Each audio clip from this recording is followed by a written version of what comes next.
I didn't mean for the internet to find it. Honestly, the whole idea was to fold the letter, drop it anonymously into her locker at the Los Angeles Academy of Art. She was a walking art piece. A sketchbook on her hip, headphones glued to her ears, my boss Hank, a man whose emotional range consists entirely of football podcasts and jalapeno peppers, was asleep in the back room pretending to inventory chips. You probably never will, but I see you sketching people on the red line like you're trying to save their stories. That's beautiful. Sometimes I feel invisible. Slipped it into an envelope I borrowed from Hank's tax drawer. No name, no return address. Just a little hope folded in paper. Kyle, my old roommate, sent a link with 14 crying emojis and a gif of a raccoon falling into a kiddie pool, and scrawled for Sage in shaky cursive. The next day, I waited outside the academy until I saw her head inside for her life drawing class. My palms were sweating so much I nearly dropped the envelope. Her caption said, "I snuck in behind a janitor carrying a mop," and slipped the letter into her locker like I was smuggling secrets into a royal vault. But watching you draw makes me feel like someone might see me too. I hope someone saves you the way you're always saving others. And if they read too distracted to notice, I hope you, in fact. The ideal scenario involved her reading it, smiling quietly, maybe tucking it into her sketchbook, and going on with her life. I'd go on with mine in the back of the deli, thinking, "Congratulations, idiot. You just accidentally became the world's softest meme." Carving deli meat and pretending I didn't just become the softest version of myself in public. Remember, there is at least one guy in this city quietly rooting for you. And Twitter. And Sage Lynn being the kind of person who posts things that she finds beautifully mysterious. Always. Then I check the retweets, hundreds, then thousands, and the comments. I sat on the pickle barrel with a notebook and a pen ID found under the napkin dispenser. I wasn't even sure what I planned to say. I just started writing and hoped something honest would fall out. Hair half buzzed and dyed neon blue, like she lost a bet with a cloud. People were screenshotting the letter. Artists were sketching pigeons with hopeful eyes. A woman claimed she had written it herself and was immediately offered a book deal. Don't know who wrote it, but I cried. Then I laughed at the pigeon. That's kind of anonymous. Her laugh, on the rare occasions I heard it across the street, felt like stumbling across a song you didn't know you needed. She had a gallery opening in Silver Lake last month that people were still talking about online. Me, I stacked pastrami and swept pickle juice off tiled floors.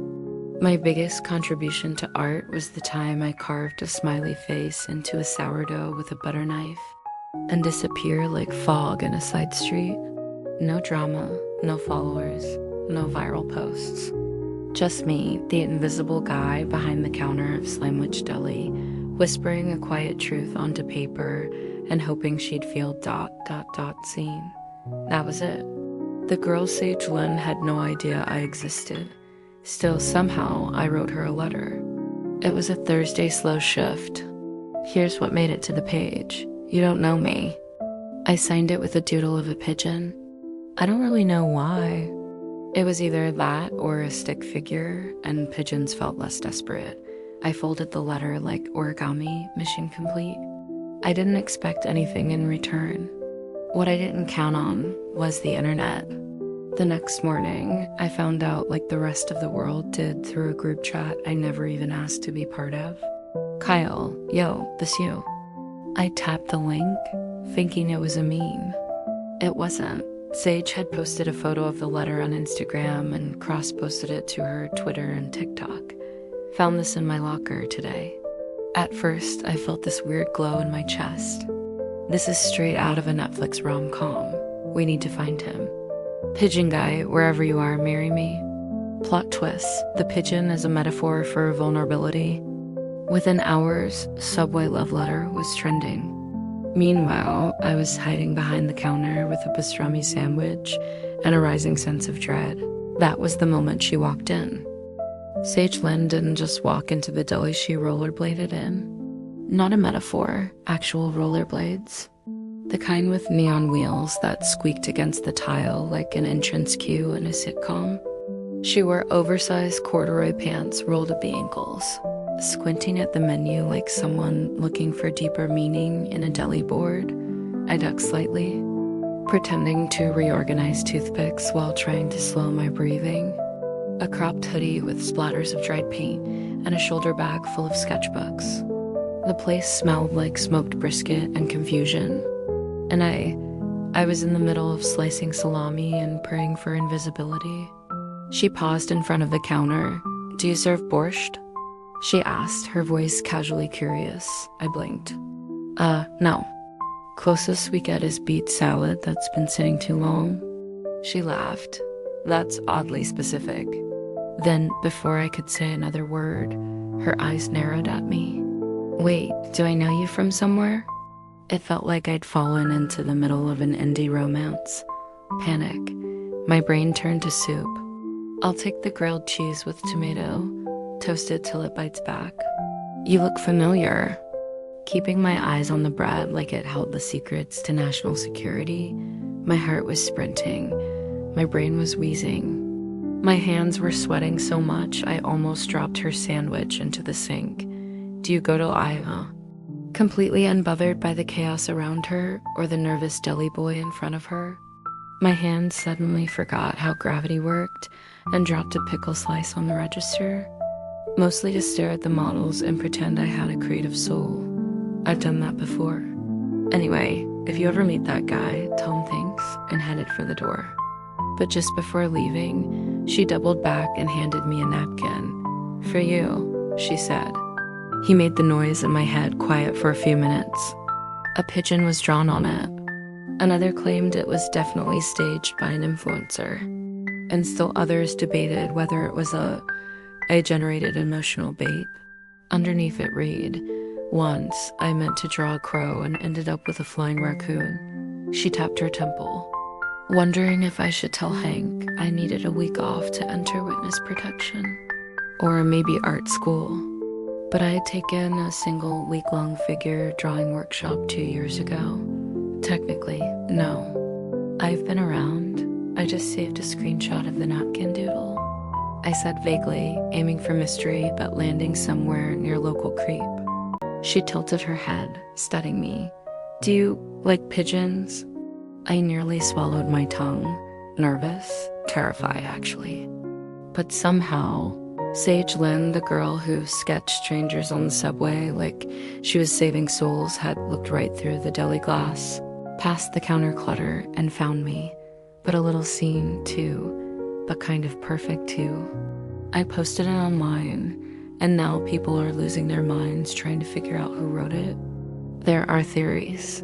Pigeons? I echoed way too loud. Someone left me a letter in my locker with a pigeon doodle. It was weirdly sweet. Yeah, I coughed. Weird. Yeah, she smiled genuinely, and for a moment, it didn't feel like the deli was full of meat and mustard.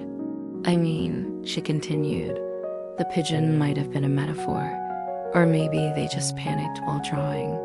I laughed. Too loudly. She pointed to the chalkboard. I scrambled to take her order.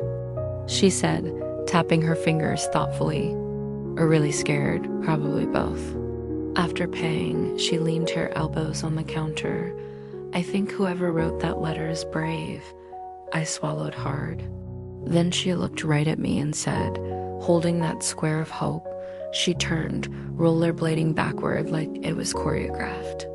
Then she was gone, neon wheels spinning toward the sunset like a character exiting stage left. I stared at the napkin in my hand. "You're not as invisible as you think." I stood there for a long time. Instead, I made her sandwich. But somehow, Sage Lynn, the girl who sketched strangers on the subway like she was saving souls. When I handed it over to a delivery guy she'd apparently arranged to pick it up, I felt lighter. That night, I scrolled through more than 400 comments on her original post. People were painting pigeons, writing songs, tagging strangers they suspected. One guy said he knew it had to be written by a hopeless romantic deli employee who carves love into sandwiches. I didn't say anything because she knew, I don't know how, had looked right through the deli glass, past the counter clutter, and found me. I should have seen it coming. The moment she rollerbladed past the window again, sketchbook in hand and an almost mischievous glint in her eyes, I knew peace was over. Instead, she raised a spiral-bound sketchbook and dropped it on the counter like it was classified evidence. "We need to talk." Sage, in all her chaotic gravity, slid into the deli like she owned a lease on the air. She didn't say hello this time. I blinked. About him? She smirked.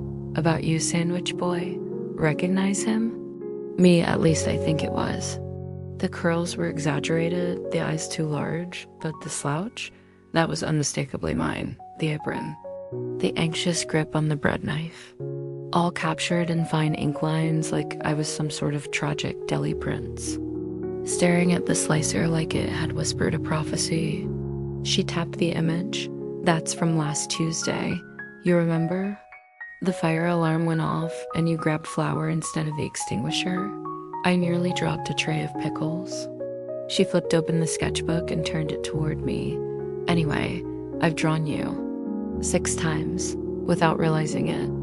You keep showing up in my art like some accidental muse. Mostly subway riders, cafe weirdos, old men in chess parks. I go home, sort through them, and see what sticks. Last night, I realized something. I figured only someone mysterious and poetic could appreciate it. It was a drawing. Like she de-solved a riddle she didn't want to brag about, made me want to crawl inside the bread oven and stay there. I sketch people," she said, watching my reaction. She turned another page. It was me again, only this time from behind. I coughed. Trauma suppresses memory. "I knew what came next, right?" she said, grinning. I tried to speak, but my mouth had turned into a dry storage room for awkwardness. My ears felt hot. She drew on a napkin 2 pigeons sharing fries on a park bench. Before she left, she slipped the sketch under the register. "And then," she said, pulling out her phone, "I reread the letter." My heart stumbled. She didn't even need to say it. "I think you're the pigeon guy." The way she said it, soft, certain. "I'm not saying you have to admit it," she added, gently. "But I brought you something." She reached into her bag again, rummaging past crumpled receipts and a broken pen before pulling out. "A sandwich. I made this. It's terrible. I need someone brave enough to confirm it." She unwrapped it carefully. Peanut butter and... Was that celery? And marshmallows? "This is a cry for help," I said, recoiling slightly. She laughed, handed me half, and took a huge bite from hers. "See, it's aggressively mediocre." I nibbled, cautiously. It tasted like confusion and childhood trauma. She watched me chew with raised eyebrows. "Be honest. Does it taste like a confession? Like a secret someone buried under a baseball field?" I muttered. "That bad? It's got ... layers." She leaned her elbows on the counter. "So," I swallowed, cleared my throat, and met her eyes. I might be the pigeon guy. She didn't gasp. She didn't faint. She didn't film me for TikTok. Instead, she smiled soft and real. "I know." We didn't say much after that. That night, I found it again, and underneath the birds she'd scribbled, "Sometimes sandwiches say what we can't." When your life becomes internet famous, no one gives you a manual. It started subtly. A photo Sage posted just her hand, holding the napkin sketch I'd given her. No names, no deli sign. Just the scribbled pigeons, the scribbled heart, and the caption, "Someone left me this. I don't know who." But it made my whole week. She didn't tag me, thank the sandwich gods. But the internet, as it does, did what it does best. It went viral. Within hours, thousands of people were commenting, guessing who it might be, sharing their own stories about love letters found in coffee sleeves or taped under bus seats. Hashtags emerged. Hashtag pigeon letter, hashtag mystery romance, hash deli love. A blurry shot of me in the background as I handed someone a bag of chips. Then it was videos, our awkward banter over sandwich orders, her laughing as I dodged a mustard explosion. And the guesses, wild. I didn't comment, didn't like, didn't even log in. It's obviously a secret admirer who's been in love for years. This is straight out of a Wattpad novel. They're definitely soulmates. I can feel it through the screen. Kid, in this economy, doing nothing but being vaguely lovable is a superpower.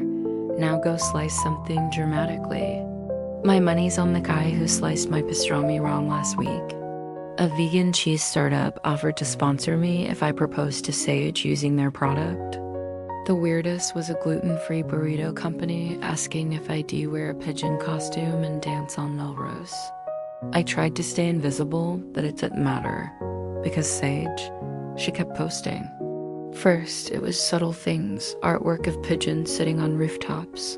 In one clip, she zoomed in on my face while I tried to explain the sandwich of the day in a British accent. If you could be any condiment, which would you be and why? He bought me a new apron and told me to lean into the brand. He doesn't know I know, she captioned, but he's the guy. And just like that, I became Sandwich Boy. TikTok latched on like a starving toddler on a juice box. Customers thought it was fan art. I didn't correct them. That's why it resonated. Views exploded. Then maybe it's time you wrote a second letter. Millions. People started coming to the deli just to film the spot where Pigeon Guy works. Some asked for autographs. He said, sipping a lukewarm coffee that had probably been around longer than most of our condiments. People love you. The register's never been this full. One woman asked if I could toast a sandwich with the same emotion I'd written the letter with. No goodbye. Just the squeak of her rollerblades fading into the street noise. But you haven't written anything since, have you? I didn't know how to toast with emotion, but I tried. My boss, Hank, who hadn't cared about anything since 2004, became weirdly supportive. Whatever you're doing, keep doing it. But I haven't actually done anything, I protested. He waved me off. Then came the companies. An artisanal jam brand messaged me about collaborating on a Love and Layers line. I said no. They sent the costume anyway. But even as the noise swelled, Sage never changed. She still came in with weird sketchbook pages, strange snacks, and questions like, she brought a sketch one day, me, again, holding a sandwich in one hand and a pigeon in the other. Over my head was a speech bubble. This is my love language. I taped it to the deli fridge. One evening, as we closed up, she lingered. I keep thinking about the letter, she said. I froze mid-sweep. You know, it felt like it was written for someone who really needed to hear it, like the words knew where to land. I didn't speak. She tilted her head. I shook my head. She smiled. And then she left just like that. I stood in the silence of the deli, mop in hand, heart pounding, because she was right. Some letters aren't finished. They just pause, waiting for the courage to write the next part. It took me 3 days and one existential crisis to even start. The deli was unusually quiet. Maybe the TikTok tourists had finally moved on. Or maybe I was just too deep in my own head to notice the rush had passed. A spark thrown blindly into the universe, but this one would be a conscious choice. That made it terrifying. I stood behind the counter, surrounded by pickles and pastrami, trying to figure out how to write a second letter without sounding like I was trying too hard, or worse, not trying enough. The first letter had been accidental magic. I tried everything. Wrote drafts on sandwich wrappers. Scribbled on the backs of receipts. Tried dictating one on the voice memo app, but ended up sounding like I was reading a breakup speech underwater. Sage still showed up every day. She never mentioned the second letter again. Never pressured me. But every once in a while, she'd glance at the fridge, where the first pigeon sketch still hung, and smile in a way that made my stomach do weird things. On the fourth day, she brought me a fortune cookie. "You need this," she said, sliding it across the counter. I cracked it open. The fortune read, plopping onto the stool by the soda machine and pulling out her sketch pad. "You've got a very drawable face." It's sort of tragic and hopeful at the same time. No poetic metaphors or cinematic declarations, just the truth. "The answer is closer than you think." I rolled my eyes. "Wow, deep." "You're welcome," she said. I sat at the back table with nothing but a napkin and a pen. "Hand it to you." "What are you drawing today?" I asked. She looked up. "You." I blinked. "Again?" She shrugged. "Tragically hopeful," I mumbled. "Sounds like a sandwich special." No dramatic hiding place this time. Just something I'd give her the next day. You joke, but I'd order that. Later that night, when the city finally quieted and the deli was closed, a local news crew had shown up for a segment on expected online romance. Hank was milking it. Of course, he'd put out little signs that said, "Home of the pigeon letter." I didn't write anything profound. Sunglasses on, looking like she'd just walked off an indie film set. Or how you order the strangest combinations of food I've ever seen, but how you see. "Sage, you must be the famous duo." She chirped, already pointing the camera. "I didn't expect you." Then I remembered the letter. Not just the way you skated in that first day. People, things, me. You saw me before I even realized I wanted to be seen, vanished, probably sacrificed to the gods of laundry lint and missed opportunities. I said something about mustard being the glue of society, and possibly compared love to a slow toaster. Sage looked at me like she was trying not to laugh. "I want more," which only made things worse. And maybe that's what scares me. Then maybe it's fate. You're supposed to say it out loud this time. But it's also what makes me brave enough to write this, so here it is. Letter 2, not left under a table or taped to a pigeon, just openly. I don't know what comes next. But I'd like to find out with you. The guy who still can't make a turkey club without overthinking it. I folded it carefully. But life, as always, has timing of its own. That morning, the deli was buzzing again. I was ducking behind the counter when Sage strolled in. "You look calm for someone about to be accidentally interviewed," I whispered. She smirked. "I live for chaos."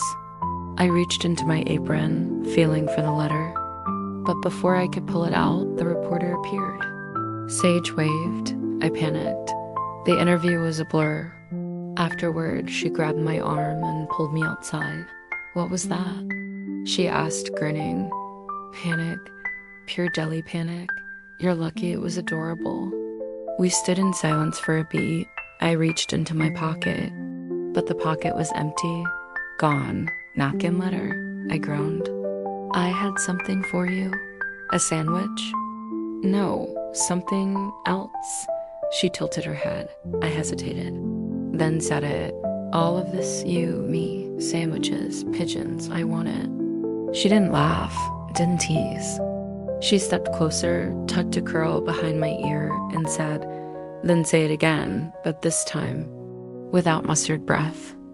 If you've never brushed your teeth in a deli sink before confessing your feelings, you're missing out on a uniquely humiliating experience. After Sage asked me to repeat what I just said, without mustard breath, I panicked and darted back inside. Hank, of course, was no help. He muttered, watching as I fumbled with a travel-sized tube of toothpaste I found at the back of a drawer. "You're brushing your teeth where we keep the pickle jars?" "I'm about to have the most important conversation of my life," I said, mouth full of foam, muttering something about romance ruining the flow of sandwich shops. Sipping a soda like she had all the time in the world. When she saw me, she raised an eyebrow. "You do know she already likes you, right?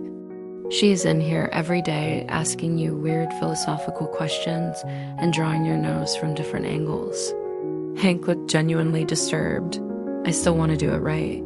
Then leaned in just slightly. Then say it properly, I told her. I want more, not just the pigeons and the posts and the viral nonsense. I want us real, awkward, face-to-face us. I want to talk without hiding behind a napkin letter. The kind you take before jumping off something high. It was better. It was two people who'd found something ordinary that turned out to be extraordinary. So, what happens now? Do we announce it on TikTok? Make matching pigeon hats? He sighed and walked off, back outside. Sage was leaning against the window. We laid on the grass, eating pastrami and pickle sandwiches, watching clouds and making up stories about them. Like normal people. Sage, I like you. I like the way your brain works and how your laugh always sounds like it caught you off guard. I like the way you find art in everything and the fact that you never order the same sandwich twice. A small crooked thing that curled slowly like a secret. I even like how you argue that pickles are a food group. Right there on the sidewalk, in front of a window plastered with signs that said things like, "We now sell pickle stuffed croissants." Did you seriously go to brush your teeth? I panicked, holding a sandwich like a microphone, singing to a crowd of pigeons on a rooftop under a spotlight made of stars. She laughed. Your lucky panic looks good on you. I took a breath. I meant what I said. She looked at me quietly for a moment. I swallowed. You know, this could still all go horribly wrong. They are a food group, she said seriously. We sat side by side, not speaking, just sharing the quiet. Exactly. She smiled. How safe. How strange and wonderful and absolutely terrifying. Okay then. But I get to keep drawing you, even when your face gets old and weird. You're weird, she said.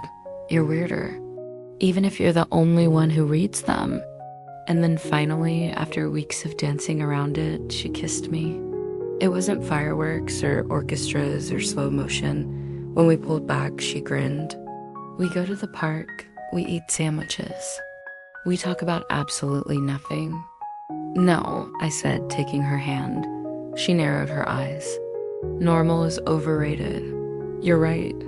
Let's go roller skating through downtown dressed as condiments. Now that's a plan. That afternoon, we did go to the park. That one looks like a ukulele, I said, pointing.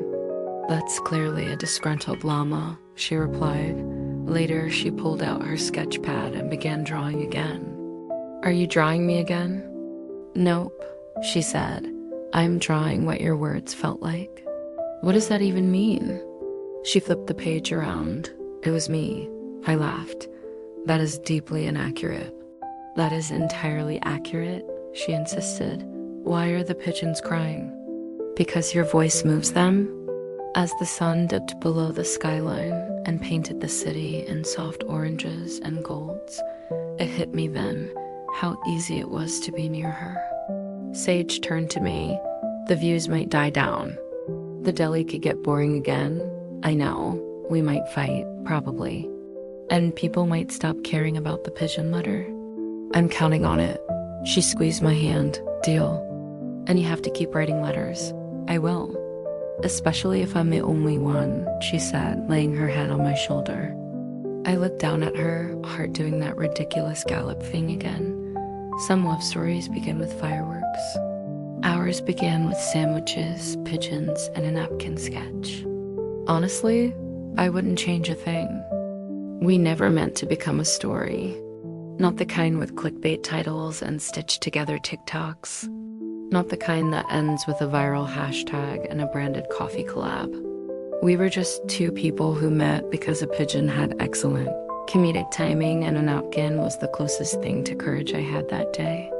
Since the deli stopped being just a deli and started feeling like a checkpoint in our own little timeline. Since Sage started calling me Pickle Prince whenever I got nervous in public. Now, we were something else. But now there were texts from a journalist wanting the full love story, and even a package of pigeon-themed merchandise from an Etsy seller who they made a keychain of my face. emails about a possible short film adaptation, how she liked to sit backward on chairs and narrate people's thoughts in made-up British accents, or how she always insisted on rearranging the condiments on our table so the mustard bottle faced north for spiritual balance. I don't want any of this. It had been a week since the sidewalk kiss. I had adjusted to some parts of it, like. What I hadn't adjusted to was what came next, real life. Why do I look like a startled potato? We were still us. I opened the box. You always look like a startled potato. The noise. A place with stars, real ones. It already has. We've fallen for each other, not the Walk of Fame kind. Then maybe it's time we do something really wild. No phones. Wrote it the day of the news interview. It got lost. Then I pulled out a letter. No social, no Deli, just us. When she finished, she looked up and blinked hard. I liked it better when it was just us and questionable sandwich combinations. Sage said sweetly, flipping through the morning sketchbook. It's part of your charm. I rolled my eyes and tossed the keychain back in. She tried to make eggs in a coffee mug. Her hand was in mine, and that said enough. We laughed until our stomachs hurt and made up a game called Guess That Forest Noise, which mostly involved us blaming everything on raccoons named Gary. She paused. Not even the potato fame? I mean the attention. Even if we break up someday and I become a bitter, fabulous recluse with 100 cats. She studied me for a moment. I raised an eyebrow. Like what? Join a mime troupe? Disappear? Like into the void? Packed up her ancient VW van, threw in 3 coolers of snacks, 2 blankets, and 1 cursed ukulele that neither of us could actually play. No, like take a weekend. That Friday, we did just that. We drove out past the LA lights until we found a patch of nothing. It was perfect. The first night, we lay on the roof of the van, shoulders touching, air cool against our skin. I keep waiting for something to go wrong, I confessed. Sage didn't look over. Well, if it isn't the romance mascots, I just grinned. That's dark. It's honest. We were quiet a while. She froze. Is that? I never gave it to you. I handed it over. She read it silently, tracing each word like it was sacred. You wrote this before the kiss? I nodded. You called me a miracle wrapped in sarcasm. I'm keeping this forever. You are. I burned the toast. She folded the letter slowly and slipped it into the breast pocket of her jacket. Deal? I whispered. We didn't have to. The next morning, we made breakfast over a camping stove that kept trying to explode. In those 2 days, there were no likes, no reposts, no retweets. Just us, raw and real. On the drive back, we didn't say much. When we pulled back into the city, I turned to her. You know, the pigeon's still hanging around the deli. Good. He deserves a proper thank you. I was thinking of giving him a retirement ceremony. Will there be snacks? There will be crust. We walked into the deli like we always had, but everything was different. Not because the place had changed, but because we had. And when Hank greeted us with a sarcastic, because yeah, that's us now. A love story that started with paper and feathers and found its way into something real. And this was only the beginning. Living together felt like opening a surprise package every single day. One morning, it was Bliss Sage twirling in a hoodie, barefoot, music blasting while she cooked eggs that she somehow managed to burn and undercook at the same time. Mostly rolling things and pretending that was fine when I found a napkin stuffed into my hoodie pocket.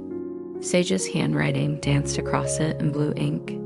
The next morning, it was quiet, comfortable, both of us working at opposite ends of the tiny living room, fingers tapping on keyboards, surrounded by toast crumbs and tea mugs, smelled permanently like old paper and slightly burnt sourdough. I loved it. Our apartment, above an independent bookstore in Los Feliz, Sage had claimed the big window desk for her sketching. She always said the natural light made her lines feel more honest. I took over the small breakfast table, still stained with the ghost of a cherry soda spill from the last tenants.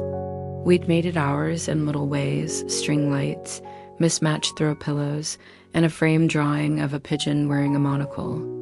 I walked into the kitchen where she was stirring something in a pot that looked questionably edible. I held up the napkin. No gas. Nope. Must be one of your admirers. We should think about, I don't know, saving up. A 2-shoebox apartment, maybe. Maybe for a real place. Just us. Then said, only if the walls can be pink and we can get a slow cooker that sings. Reversing our usual roles. She sat at the table in an oversized flannel and stared at the plate like it had personally insulted her. Like 2 plants in the same pot, trying not to strangle each other with roots. Quietly learning how to coexist, one night I was folding laundry well. Sort of folding, you make Wednesday feel like Saturday. I smiled so hard my face hurt. Did you leave this in my hoodie? She didn't look up. A man walked 4 dogs that all looked more confused than obedient. Somewhere, music played faintly from a record store. Right, because I'm dripping with secret fans. I asked, not looking at her. We walked down to the little corner shop to buy laundry detergent and a ridiculously overpriced candle that smelled like vanilla and eucalyptus in childhood. Dreams, not to be perfect, just to keep trying. On the way back, she reached over and took my hand. But I'd rather screw it up with you than get it right with anyone else. She smirked and tossed a noodle at me. We started hiding napkin notes like they were a part of some secret mission. Under pillows, taped to the coffee maker. Once I found one inside the fridge, inside a butter container. Each note was like a little pulse of affection, a whisper that we were still choosing each other even on the messiest days. Then came the morning I made burnt toast and undercooked eggs. This is revenge, isn't it? I'm just expanding your palate. You're expanding my patience. We both cracked up. But beneath the laughter, we were settling into something deeper. I've been thinking, I said, buttering my own disaster toast. This isn't real? No, I mean, ... more than a shoebox. She twirled her fork slowly. You serious? I am. She chewed thoughtfully. A what? I've seen it. It sings. I want it. That is the most sage thing you've ever said. I try. After breakfast, I like this, she said. All of this. Not to be perfect, just to keep trying. Even my bad eggs. Especially your bad eggs. Later that afternoon, we sat on the fire escape with tea and watched the street below buzz with weekend life. A couple argued at the stoplight. We're going to screw this up, aren't we? Definitely, she said. And that's how we decided to try, not to be perfect. Just to keep trying. We didn't mean to start writing it. It just happened. It started with one line scribbled on the inside of a tortilla chip bag during a lazy Sunday lunch. Sometimes love is just sharing the last chip without making a speech about it. I laughed when Sage handed it to me. What is this? It's the first line of our book. Our what now? Our future New York Times ignored, locally famous, possibly only read by mom's book. It'll be called The Deli Diaries. Subtitle, a sandwich-sized love story. I blinked. That is honestly brilliant. Obviously, just one. Sometimes it was about the day. Other times it was about something we'd never said out loud. Like the time I admitted I once cried like full opera. I don't know how to explain how deeply that terrified and delighted me, because I thought I lost my favorite hoodie, and just like that, it began. I wrote in short bursts, like I was scared of saying too much. Together, it made a weird kind of rhythm, messy, honest, totally us. The Deli Diaries became less about the story of how we met, and more about the story we were writing every day just by being together. We kept a plain hardcover notebook on the kitchen shelf wedged between mismatched mugs and half-empty boxes of cereal. Every night, we'd write one page. Sage wrote in long sentences, with arrows and doodles and occasional glitter. You do it. Tell the future we survived Tuesday. A few entries. Smiling at the margins where our fingers had smudged ink or left toast crumbs. She said it felt like time travel, a way to return to the small versions of us who didn't yet know how bad or beautiful things could get. Day 12, but she let me heat up her leftovers, but counts as love. Then we started a new one. We tied it with a string and tucked it inside a drawer next to our passports and spare batteries. A red one. Sage wrote on the first page in gold ink, "Today you sang to the eggs." Staring at the wall of canned goods like they might answer a question. More drama. What if we bought it? Still no clue what we're doing. He claims it was a tactical snack pause. Hank's talking about retiring. What if we kept it going? I think he's evolving. Then it settled, you bring the mustard, I'll bring the glitter. Day 35, I caught him staring at the clock with a fork in his hand and no memory of why. But now we looked at it like something worth building on, worth preserving, our first real one. About laundry of all things. But then he left a note in my sock drawer that said, "I'd rather fold pain with you than iron joy with someone else. Reinvent it. Deli by day, gallery by night. Napkin art exhibits, sandwich naming competitions. Maybe even a shelf of our diary copies if we ever print them. What even is that?" Who says that? I cried into my chamomile. Day 51, we had an argument. The more we wrote, the more we remembered why we worked. Soaked in sweat and exhaustion, she collapsed onto the couch and mumbled, "I hate people." Sage started calling it emotional compost, the idea that even our worst days were feeding something good and alive. One day, she came home late from a freelance gig. "Accept me," I offered. She looked up. "You're tolerable." I handed her the book and a pen. "Want to write today's entry?" She shook her head. So I wrote. A day she hated everyone. Sometimes I'd catch her reading old pages in the morning. Eventually, the notebook got too full to close. Volume 2, more Deli. Around that time, we began thinking about the deli differently. It had started as a job, then become the background of our meet cute, then faded into the hum of routine. One night after closing, I found Sage standing in the back room. "You okay?" I asked.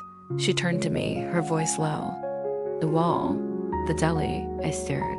"Buy it?" "Yeah," I blinked. "You want to run the place?" "Not just run it." It sounded ridiculous. It sounded perfect.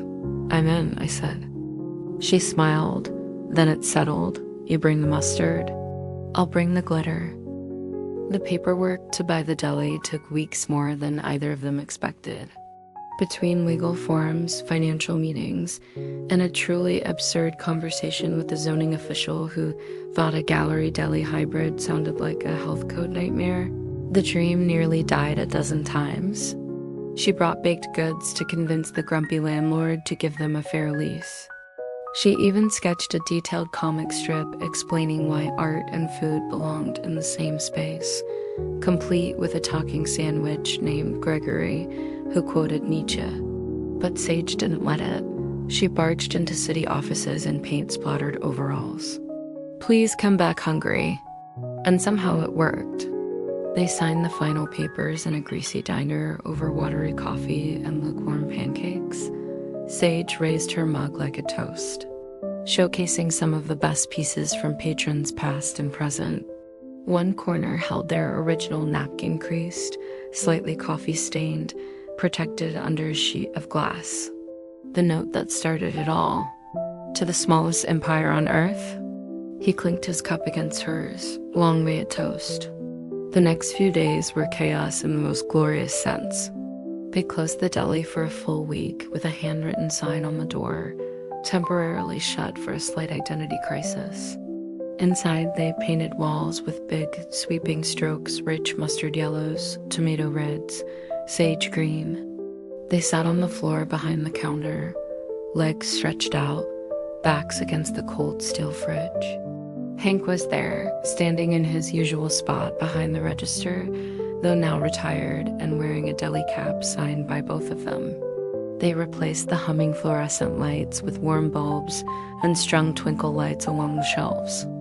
The back room was transformed into a mini gallery where napkin art, silly love notes, and local doodles hung like priceless relics. Then he said, I was terrified this would fall apart, but being terrified with you feels ... less terrifying. That's the most romantic anxiety attack I've ever heard. US, the place, all of. There were regulars and strangers, influencers and old neighbors. People who came for sandwiches and stayed for the strange, cozy joy of it all. There were napkins everywhere on tables, taped to walls. This wasn't part of any plan, remember? Hanging from strings like tiny flags of affection. They even made a napkin hall of fame, full of stars you could barely see and dreams you could definitely feel. The world felt full of strange magic, again, like anything could happen. But I mean that in the best possible way. Opening day arrived with an anxious heartbeat and a line down the block. You two are nuts, he grinned. They opened the doors and let the chaos in. Midday, a girl about 10 years old marched up to the counter and slammed down a wrinkled napkin. I drew a cat eating a sandwich while crying about her ex. Sage examined it. This is emotionally layered. I have depth, the girl replied. It was perfect. By the end of the day, the floor was sticky, the fridge was half empty, and they were completely exhausted. We did it, he whispered. We did, she whispered back. They were quiet for a while. I'm still terrified, Sage admitted. He reached for her hand. She laughed, leaning her head against his shoulder. That night, after locking up, they stood outside the deli just staring at the window. The new sign read, the napkin room, sandwiches, stories, surprises. I love it, he said. I know. He turned to her. She smiled.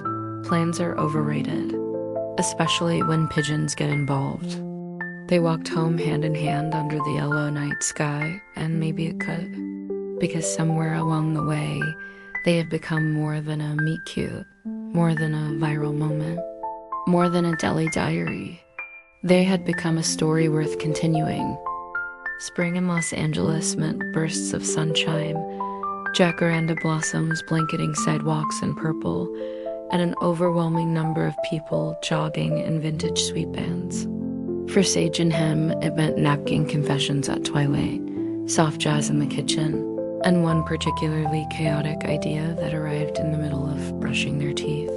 We should get married, she mumbled, foaming with toothpaste. He blinked mid-spit. What? Sage wiped her mouth, casually leaning against the doorframe. It wasn't candlelit or kneeling or orchestrated with a flash mob.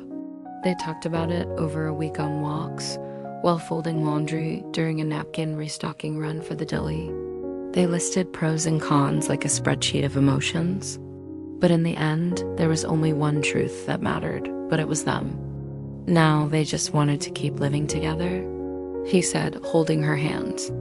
I promise to keep drawing cats with unresolved emotional issues and to always eat your burnt toast like it's gourmet, and to never pretend to like mushrooms, even though you love them, with a fancy cake involved.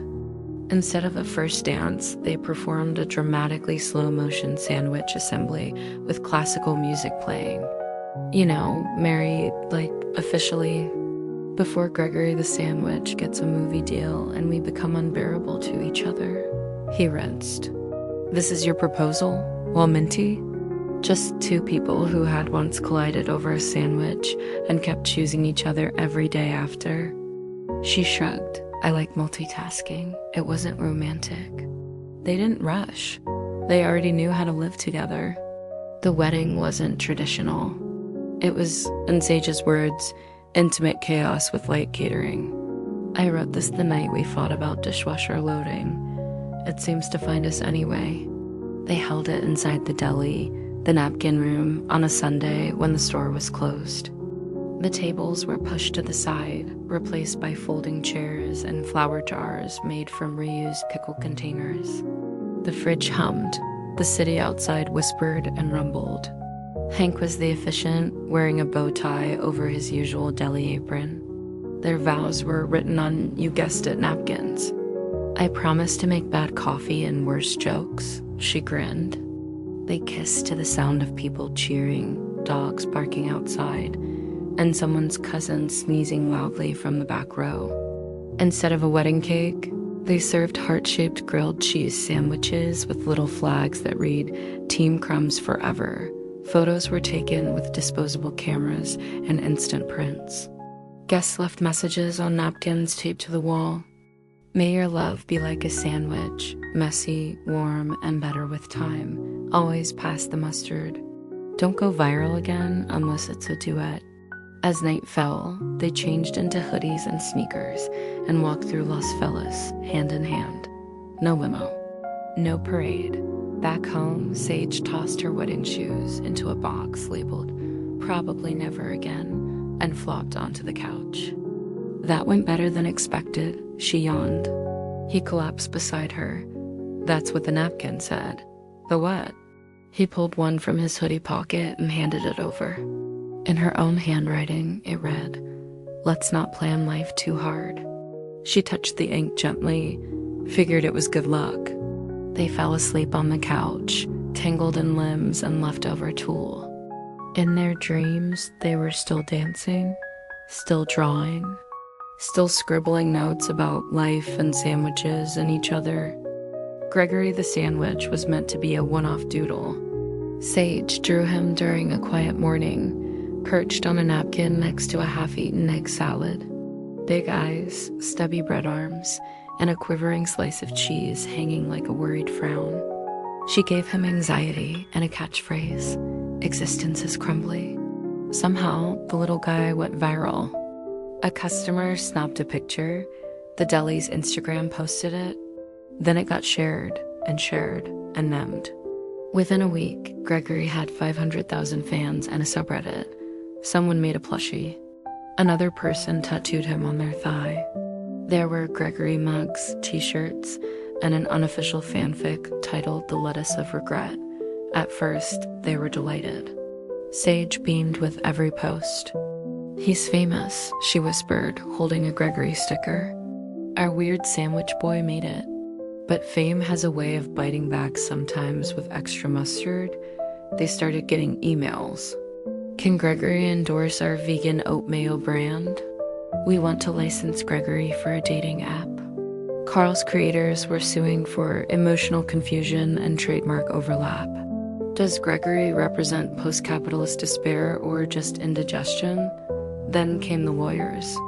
Apparently, a sandwich chain in Wisconsin had a similar cartoon bread character named Carl the Crust. You don't fight a sandwich by throwing pickles, she said during their first meeting.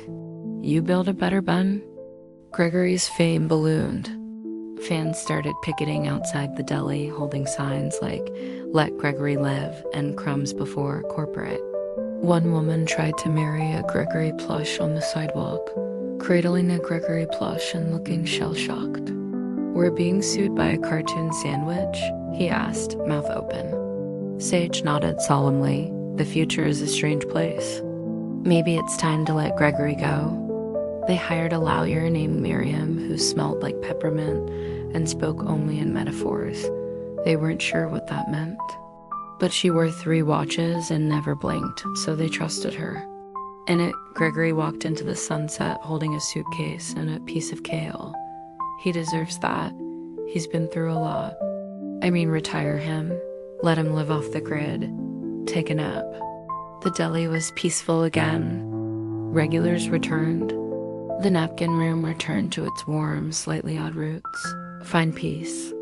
Love, grilled cheese, and philosophical sandwiches. People want that. Influencers posed next to grilled cheeses like they were national monuments. To sandwiches and stories. A reporter asked Sage if Gregory was secretly a metaphor for the housing crisis. The case dragged on. Their quiet deli had turned into a circus. News vans showed up. One night, after an exhausting day, he found Sage sitting behind the counter. I created a sandwich, she whispered, and now people want him to be their spiritual leader. He sat beside her. She turned to him, horrified. You mean delete him? But this time, Gregory would stay retired. The book would be about them, not fame, not memes, not lawsuits, just pages of ordinary, beautiful, ridiculous love. No, Sage looked down at the plushie. So they posted a final Gregory strip online. Sometimes, he said, you just need a break from being everyone's snack. The response was enormous tears, tributes, and even a short musical performed by a local improv group. But after a week, things quieted. They breathed easier, until the publishing offer arrived. A big-time publisher wanted to turn the Deli diaries into a book. An illustrated memoir, the editor said. He and Sage sat in silence after the call. She finally whispered, "What do you think?"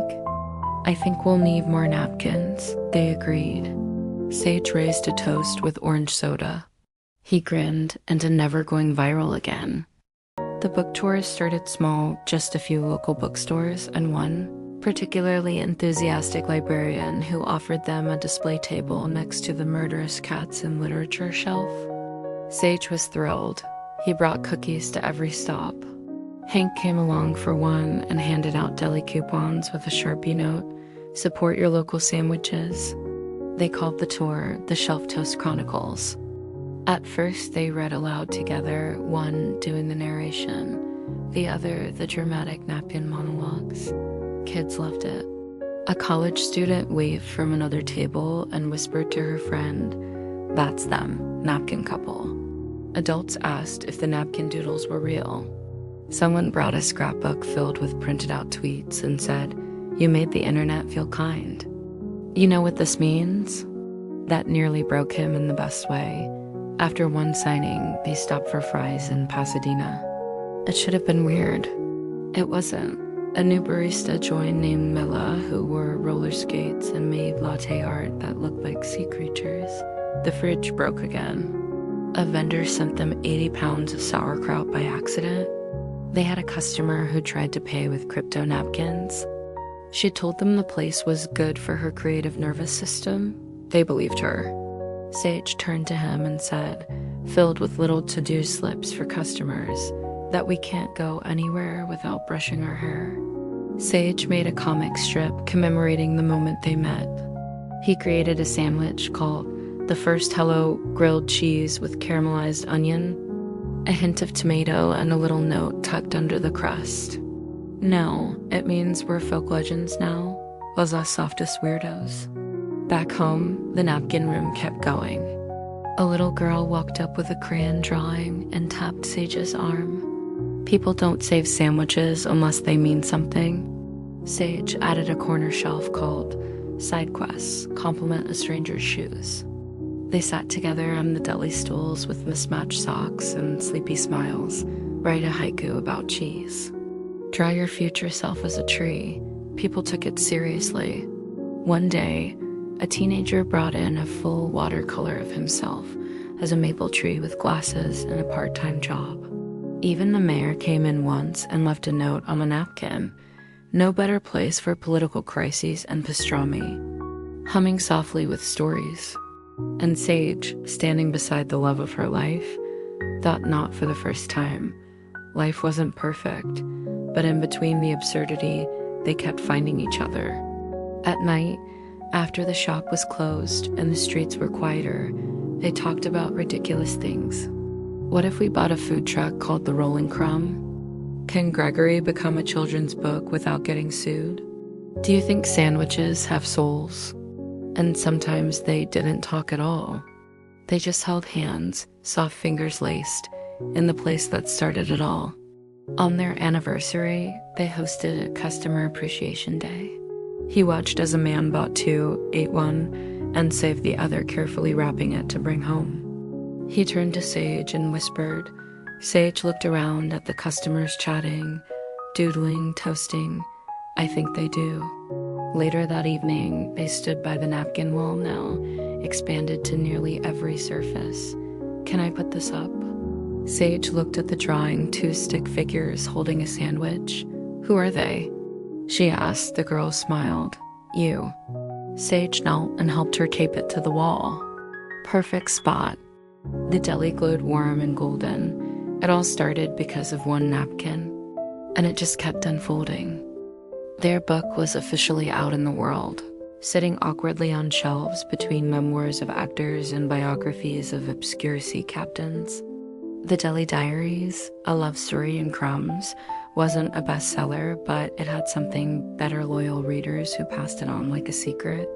Each copy had a blank napkin tucked in the back like a dare. Write your own. People did. Readers shared napkin confessions on social media, tiny heartbreaks, promises, even sandwich reviews that read like poetry. Sage cried over a post that said, "Your book reminded me to fall in love with my husband again. We made grilled cheese together last night." He couldn't stop smiling after seeing a dog named Gregory go viral for howling every time someone opened a toaster. The deli didn't get quieter, but it got fuller. A high school boy asked to hang his zine next to the napkin board. A food critic came by and described the grilled cheese as honest, flawed, and warm like a good conversation. "Can you sign this?" My mom says this book is why she gave Dad another chance. A woman proposed to her girlfriend by hiding a ring inside a folded menu. One afternoon, a boy about 12 came in with his dad, nervously clutching the book. He waited until the place emptied out before approaching the counter. "Are you the guy?" He nodded. "I think so." The boy pushed the book forward. He signed with a napkin sketch of Gregory crying tears of ketchup. The kid laughed so hard he snorted. Later that night, Sage found him at the counter, sipping hot cider and sketching in the margins of an order pad. "You okay?" Sage asked. "Are you suggesting a trip where we don't rank local delis?" He nodded, just thinking that a napkin note could lead to all this. No Wi-Fi, no phones, just pine air, mismatched socks, and a fireplace that took 3 tries to light. They played board games, burned half their pancakes, and watched clouds shift like lazy dragons. About? Want to go away for a few days, just us, no sandwiches, no napkins. Maybe somewhere that smells like trees. That's life, babe. Crumbs in the margins. How strange it all is. Sage leaned over, resting her chin on his shoulder. He smiled, brushing a stray hair from her face. "You still get nervous before big days?" Tangled in each other's breaths until the fire burned low and the world outside hushed. "Only if I have to eat sauerkraut." He held her hand, thumb tracing soft circles. Sage gasped. "Radical, I know. People need to remember what small love looks like." The museum created a tiny space with napkin sketches, their first grill, and a clip of Sage reading from the book. They chose a cabin in Big Bear. On the second night, curled under a blanket, he turned to her. "Can I tell you something?" "It became a story. It continues with you." She mock gasped. "Is it a secret identity?" "No. It's single quotes S. Thank you for answering the napkin." Sage blinked, a little stunned. "That was ages ago." "I know. But it changed everything." She leaned in, forehead resting against his. "You know what changed everything for me?" He waited. "You drawing that sad little sandwich?" They laughed, noses touching, wrapped in blanket warmth and grilled cheese memories. They stayed that way quiet, content. Back at the deli the next week, a man from a local museum stopped by. "We're creating an exhibit on local love stories," he explained. "We'd like to feature you." They looked at each other, amused. "We're not famous," Sage said. "But your story matters," the man replied. So they agreed. The plaque read, "It began with a sandwich." They visited once, holding hands in front of their own history. Sage looked up at him. "You ready for tomorrow?" He shrugged. "Another chapter?" Tomorrow, they'd meet a screenwriter. Someone wanted to turn the book into a film. They weren't sure yet, but they'd show up, together. The movie never happened. The screenwriter, though sweet, kept suggesting weird edits. What if it's not a deli, but a haunted pizzeria? What if Gregory is a talking sandwich voiced by a washed-up pop star? Do we need napkins? What if they fall in love through QR codes? They politely declined. Instead, they did something better. They started a podcast. It was called Crumb by Crumb. Each episode, they read a napkin from the wall and told the story behind it. Some were theirs. Many weren't. Listeners sent in stories, silly, sad, stunning. Soon, they had sponsors. Not big ones, mostly indie bookstores and that company that makes biodegradable forks, but it was perfect. Still, regulars gathered by the window table and argued about cheese. One woman mailed a napkin from 1983. A teenager sent in a drawing of a ravioli superhero. It grew faster than they expected. One episode a week, one napkin at a time. And still, the deli stayed open. Still, they served sandwiches and bad jokes. And still, they were in love. It wasn't a movie kind of love. No dramatic fights in the rain. No accidental airport chases. Just ordinary devotion, the kind that looked like warm mugs and shared earbuds, like shoulder squeezes in busy kitchens, like inside jokes about lettuce. One rainy afternoon, Sage found him sitting by the window with a tiny notebook. His glasses were foggy. He looked up and smiled. Writing a memoir? She teased. He shook his head, making a list. For all the ways I know I love you. She blinked. You made a list? He handed it over. It was a little crumpled and smelled like pastrami, but the words were clear. You name your plants like pets. But if you did again, I'd keep it forever. You always leave the last fry for me. You believe even strangers deserve kindness. You doodle on bills. First date, probably. Nervous giggles, awkward eye contact. You cried during a commercial about soup. The boy smiled. And as they sat down, he whispered. She laughed, cheeks pink. There were 73 items, and he wasn't finished yet. I don't need you to write a love letter on a napkin, he said. She reached behind the counter, pulled out a napkin, and scribbled 2 words. Still here. Stories that might, someday, find their way to a napkin. He stuck it on the wall, next to the original one, the one that started everything. A little later, a young couple walked in, wrote something, folded it, slipped it into his hand. They ordered grilled cheese. A man with a bouquet, a kid with a balloon, a woman humming to herself in a yellow raincoat. Sage slid it over with a wink. This one's got extra fate. The girl blushed. Do you think we'll end up on the wall? Sage leaned against the counter, if you're lucky. As the day quieted and the rain softened, he joined Sage at the window. The city glowed soft and sleepy outside. Do you think we'll ever run out of napkins? He asked, maybe, but never stories. They watched people pass by. The napkin wall stood tall and colorful, crammed with emotion, all of them carrying pieces of their own stories. He turned to her. What's next? Sage didn't answer immediately.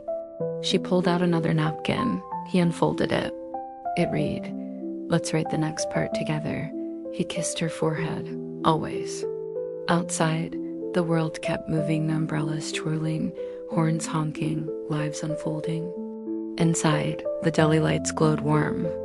And right in the center, just above the counter, were 2 napkins, one that said, to the guy who left his number on a sandwich, and one that answered, still here.